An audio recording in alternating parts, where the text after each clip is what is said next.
EVM आणि मंगेश पंडिलकर यांचा काहीही संबंध नाही. ईव्हीएमला ओटीपी लागतच नाही, असं मुंबई उत्तर पश्चिम मतदारसंघाच्या निवडणूक निर्णय अधिकारी वंदना सूर्यवंशी यांनी केलं स्पष्ट.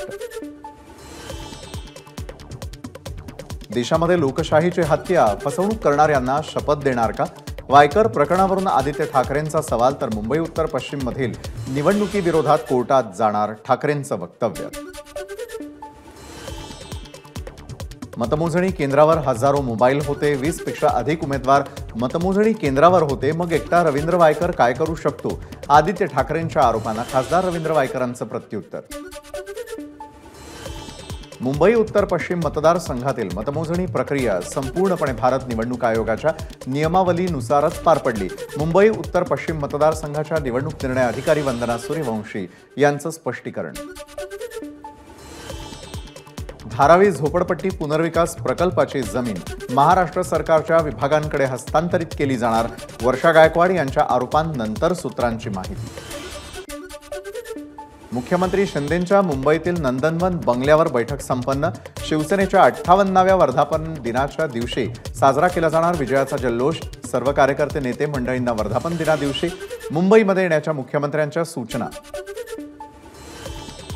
19 जून रोजी शिवसेनेचा 58वा वर्धापन दिन साजरा होणार. वर्धापन दिनाच्या पार्श्वभूमीवर शिंदे गटाकडून मुंबईमध्ये बॅनरबाजी. राज्यातील मंत्रिमंडळ विस्तार पावसाळा अधिवेशनापूर्वी होणार. मंत्रिमंडळ विस्तारासाठी लवकरच राज्यातील 3ही महत्त्वाचे नेते दिल्लीमध्ये जाणार असल्याची माहिती. आदित्य ठाकरेंकडून बीडीडी चाळीतील नागरिकांची भेट. यावेळी आदित्य ठाकरे यांनी लुटला क्रिकेट खेळण्याचा आनंद.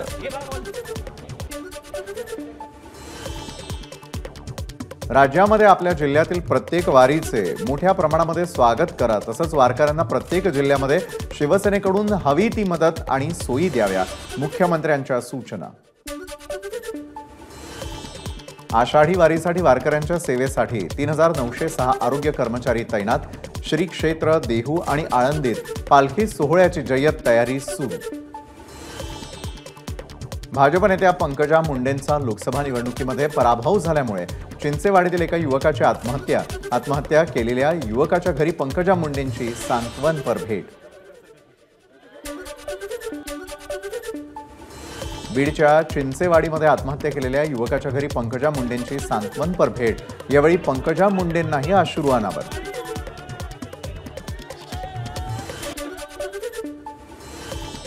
चारशे पार नंतर भारत हिंदू राष्ट्र झालं असतं.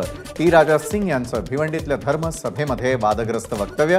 100 किल्ल्यांवर मशीद आणि दर्गा, शिंदेंनी सफाई करावी, टी राजा यांची मागणी. तसंच वक्फ बोर्ड कायदा संपवून टाका, टी राजा यांचं वक्तव्य.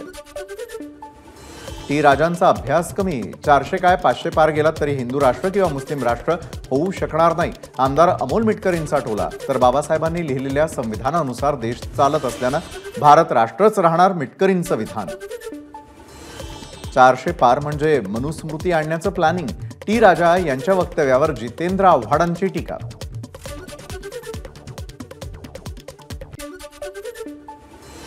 राष्ट्रवादीच्या कोट्यामध्ये कॅबिनेट मंत्री पद आलं तर ते मलाच मिळणार. योग्य वेळ आल्यावर योग्य निर्णय होईल. सुनेत्रा पवारांच्या नावाची चर्चा सुरू असताना प्रफुल्ल पटेलांचं मोठं वक्तव्य. विधानसभा निवडणुकीमध्ये महायुतीकडे राष्ट्रवादीसाठी 85 ते 90 जागा मागणार. राष्ट्रवादी नेते प्रफुल्ल पटेलांची माहिती. नवी मुंबई विमानतळाचं 70% काम पूर्ण. मार्च 2025 पर्यंत विमानतळाचं काम पूर्ण होईल. केंद्रीय राज्यमंत्री मुरलीधर मोहोळ यांची माहिती. पुरंदर नवी मुंबई विमानतळाचे विषय मार्गी लागणार. दिल्लीमध्ये याविषयी बैठका घेतलेल्या आहेत, तर पुढच्या काळामध्ये गती कशी देता येईल यासाठीही प्रयत्न करणार. केंद्रीय राज्यमंत्री मुरलीधर मोहोळ यांची माहिती. केंद्रीय उड्डाण राज्यमंत्री मुरलीधर मोहोळ यांच्याकडून पुणे विमानतळावरील नव्या टर्मिनलची पाहणी. पुण्यामधून आंतरराष्ट्रीय विमानं वाढवली जाणार, मोहोळ यांची घोषणा. मुरलीधर मोहोळ दिल्लीवरून पुण्यात घरी जाताच त्यांच्या दोन्ही मुलींच्या डोळ्यात अश्रू. फादर्स डेचं औचित्य साधत व्हिडिओ शेअर. पुण्यामधील कल्याणीनगर अपघातातील अल्पवयीन मुलाला जामीन मंजूर करताना बालहक्क न्याय मंडळाच्या सदस्यांकडून घाई. महिला आणि बालविकास विभागाकडून अहवाल सादर. कल्याणीनगर अपघात प्रकरणी 2 अधिकाऱ्यांना निलंबित केल्यानंतर त्यांच्यावर फौजदारीची कारवाई व्हायला पाहिजे होती, हीच माझी मागणी आजही राहील आणि उद्याही राहील. रवींद्र धंगेकरांची प्रतिक्रिया. पुण्यामधील कल्याणीनगर अपघात प्रकरणी अल्पवयीन मुलाची सुटकेसंदर्भातली याचिका न्यायालयानं फेटाळली. अल्पवयीन तरुणाला बालनिरीक्षण गृहातून सोडण्यात यावा अशी याचिका उच्च न्यायालयामध्ये दाखल करण्यात आली होती. नागपुरातील चामुंडी एक्सप्लोझिव्ह कंपनीमध्ये झालेल्या स्फोटातील मृतांची संख्या 9 वर. प्रमोद चवारे या तरुणाचा उपचारांदरम्यान मृत्यू. शिर्डी नाशिक शिक्षक मतदारसंघामध्ये नगर जिल्हा टीडीएफचा अपक्ष विवेक कोल्हेंना पाठिंबा. शिर्डीमध्ये पार पडलेल्या संघटनेच्या बैठकीत निर्णय. यावेळी विवेक कोल्हे यांच्या आई माजी आमदार स्नेहलता कोल्हे उपस्थित. इंडिगो एअरलाइन्स कंपनीच्या वतीनं नाशिकमधून देशभरातील 30 शहरांना जोडणारी विमानसेवा सुरू करण्याचा निर्धार.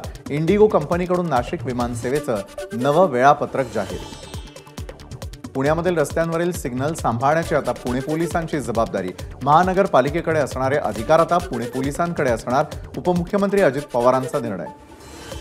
साईंचरणी 42,80,000 रुपये किमतीचा सुवर्ण मुकुट दान. नाव जाहीर न करण्याचे देणगीदार साई भक्ताची साई संस्थानला विनंती.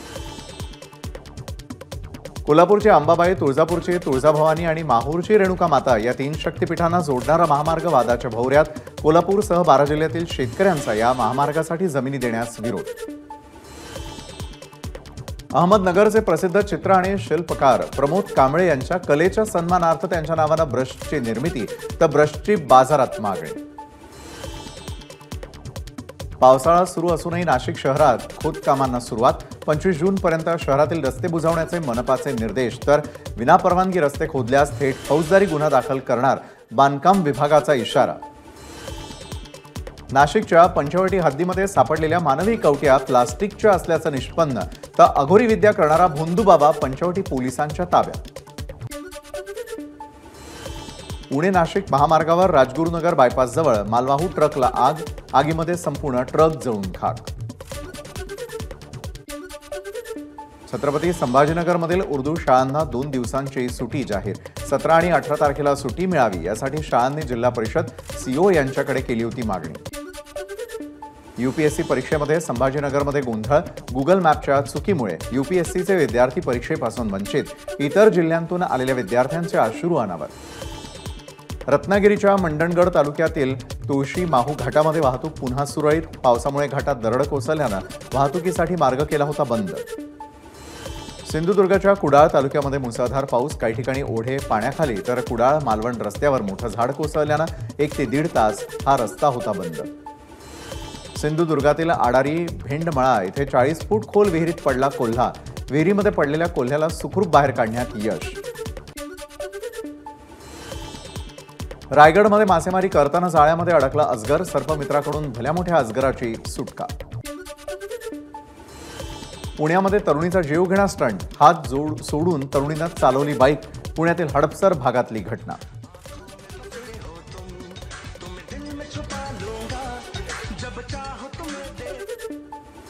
डोंबिवलीतील अमुदान कंपनी स्फोटाप्रकरणी कंपनी मालक मलय मेहता आणि त्यांची पत्नी स्नेहा मेहता यांना मुंबई उच्च न्यायालयाकडून जामीन मंजूर. MIDC मधील अमुदान कंपनीमध्ये स्फोट होऊन 19 जणांचा झाला होता मृत्यू.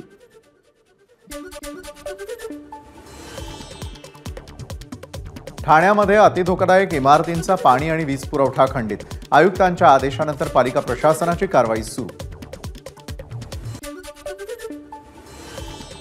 मुंबई ठाण्यामध्ये पाऊस 5 दिवस सुटीवर. 21 जून नंतरच पावसाचा जोर वाढणार. त्यामुळे आता तापमानामध्ये पुन्हा वाढ होण्याची शक्यता.